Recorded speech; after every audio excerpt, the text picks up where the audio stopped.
Hi everybody, Cellini here. Had a client that contacted me, was doing some chest fly exercises on a bench with dumbbells and was experiencing some problems. We thought maybe at first that it was a wrist flexibility, so I was going over some things there. We'll cover that just in case, but as we talked a little more, sound a little bit more like he was getting a pinched nerve. Now, I did a whole video one time talking about the brachial plexus, so you can refer back to my video on my YouTube channel there, Jeffrey Cellini, if you want to really go into that in depth. I'm going to discuss it a little bit here today because I think that might be the problem. We'll look at a few different variations, but just in general, if you look back and refer to all of my videos in exercise, fitness, human movement, I'm always talking about proper form, proper range of motion. We always want to start, regardless if we're doing an X lying down, sitting, or standing, 3 bowls of water, the pelvic girdle, the rib cage, and the head, like 3 bowls of water in alignment. I always talk about this bone, the malar bone, and the clavicle, or the malar bone and the sternum, malar clavicular, malar sternal position. So you want to always keep that alignment and then move the body around that. Basically, this area does not, the torso doesn't move and do a whole lot. It's going to stabilize. We talk about stabilization, working the torso, core exercises is a big thing now.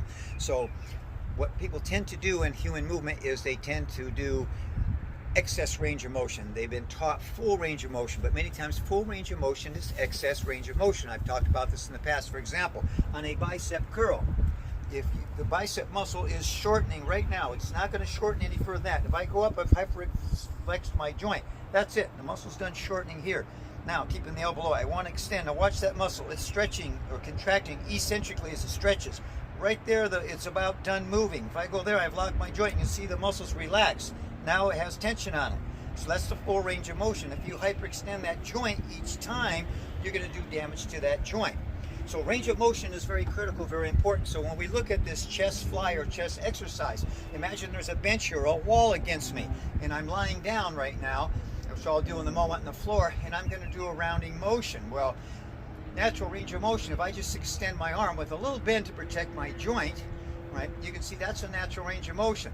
Now, most people stand with posture, protracting the shoulders, rounding forward, puts the head forward, pressure on the low back. Now, when we tend to exercise, we tend again to go to excess range of motion, overdo, because we're used to doing that as a habit. So we've got to control that. Imagine a wall here, a bench. I'm going to keep my shoulders in posture, my shoulder blades against that wall. When I do the fly motion or the curling motion, there's that natural extension. I want to keep the elbow bent and round in. So shoulders are still back. Shoulder blades, I always talk about, have to be down, retracting the shoulder blades. People come up, that right there can pinch the brachial plexus and cause problems. You can get pinches here, nerve problems here, pain here, deferred pain anywhere in that arm, because the nerves, the 3 nerves in the brachial plexus, the radial nerve, like the radial bone, ulnar bone here on the arm, and the medial nerve all come down running through there. So any of those could be pinched off, causing that pain. Same thing if you're at a workstation. We've talked about this with carpal tunnel syndrome. So we're going to go to a natural range of motion, not protracting. When those shoulder blades come off the wall or off the pad or the bench, now we're pinching that shoulder joint. Shoulder blades will tend to come up as well. So this would be the natural motion. Shoulder blades against that wall, arm in extension but bent a little bit and rounding in. Now you can see at an angle when I do that, you can see my chest is out, it's contracting very well. Now watch what happens when I round. I go concave and the chest really isn't contracting anymore. Shoulder blades are protracted and head goes forward, and I'm pinching everything off, bad form. So that would be the range of motion right there, a natural range of motion, rounding in. We always talk about right angles in the joints too. Don't pinch that joint up. So right angles, we round in right in front of the chest. Barbell principle says, imaginary barbell or a broomstick here, it's even with the chest when it hits the chest also, where they fly. Now on a bench press, you have to stop there. But I say that barbell principle or imaginary broomstick when you're doing the dumbbells, because with the dumbbells on the bench, you can stretch further. Now, that chest muscle is holding that heavy weight. That the chest is a very large, strong muscle, pectoralis major and minor, strong muscle group. You come down to here, the chest is still holding it. You start going deeper. Now the chest can't hold anymore. It's lost it, just like it's lost it here. Now all that weight goes into your shoulder joint, causing rotator cuff problems. So natural range of motion. Now if you're just stretching back there, it's okay, but you start adding more resistance and force, you're going to have problems. Show you quickly on the ground. So again, shoulder blades aren't going to stay down. right angles here. We got that barbell principle, even with the chest. We're gonna go up a natural extension, elbow doesn't lock, we round in, touch. If those dumbbells fell, they'd hit me right over the chest. We tend to go back and let the locked shoulder joint hold it. I can hold this all day. Here I can't. The chest is working. Here it's not. The shoulder locked joint and arm is holding. So even with the chest, we make a natural rounding through the right angles in the joint and come up. Notice I have a loose grip.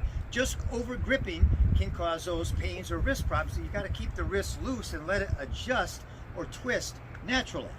Now, one other way you can do it, there'll be two actually, you can turn now. Notice the heads of the dumbbells are together. Now they're north and south, and my hands are facing, palms facing. Now I'm going to come. Another option you can try and change the wrist position. That alone might change it for you. So you can develop and train nice loose grip different ways. Now again, dumbbell heads together, I'm going to rotate in. This works a lot of inner chest, but again, it's stretching the wrist. Working different ranges of motion, getting that flexibility, that range of motion, increasing it, and you increase the strength as well. Now, we've talked before about stretches for that brachioradial nerve. Now, you can refer back and see stretches in many of my videos, workplace economics, break time, and brachial plexus, and just general stretching. I've gone into these in different ways, but imagine there's a wall right here. I'll show you sideways as well. I'm going to put my hand against that wall. My hand would be lower than my shoulder blade's always down and in front of my shoulder, not back here, not above. So hand is in front of the shoulder, lower the shoulder. I press against that wall. Keep space here, stretch up and over like a fountain of water. Keep the shoulder blades down, and we push into the wall, and we stretch away. Stretch away, stretch away. Opening up the space here, working that brachial plexus. And I've shown this stretch before, just stretching. In this case, it's okay to hyperextend the joint, but not with a lot of force, so that we also stretch those nerves in the bicep area. So this is a very nice stretch. You can hold it. I've showed it on a bench where you can, or a desktop where you can stretch this way as well. Opposite position, elbow down, stretch the wrist this way. We can go out and pull in and stretch in. Elbows to the side. We can reverse and stretch the wrist down. We can do simple inside to outside circles, outside to inside circles. I've shown in Tai Chi, we keep the wrists very loose. You can just shake them out loosely. So little things you can do. I'm going to show you with this chair. It just came into position, told me it wants to use it, so I'm going to use it. But these are going to be heavy weights. A little heavy for this, so you want to go light. 3, 5, 7 pounds, something like 10 at the most. But stretch all the way down to the fingertips and roll up. Elbows have to be down. This is a good wrist exercise. Now, it's too heavy for me to really do it properly, but up and down here, circles, any range of motion you can do, forward and back. With lightweight, will strengthen and stretch the wrist at the same time. So again, everyone, proper range of motion is very, very critical. It doesn't matter what the exercise is. An overhead press, people do here. You've gone too far. Natural extension, keeping space like a ballet dancer. So always natural range of motion. The range of motion is for the muscle, not the joint. I hope this helps everyone. If you have any questions, anything specifically, or need me to address something specifically, I will. Just let me know. Hope everyone's doing well. Stay safe. Social distancing, we still got to practice the rules, everybody. I know it's been long, been tough, but hang in there, stay positive, do good things for yourself every day, do positive things every day. Find my time, do things for yourself every day. Be close with your family, contact your friends, say hello, keep in contact that way. If you have any needs, problems, issues, concerns, anything I can help you with, you give Cellini a call. We'll work on it together. We'll get positive, we'll make it happen. Everybody be well, be safe. Cellini out.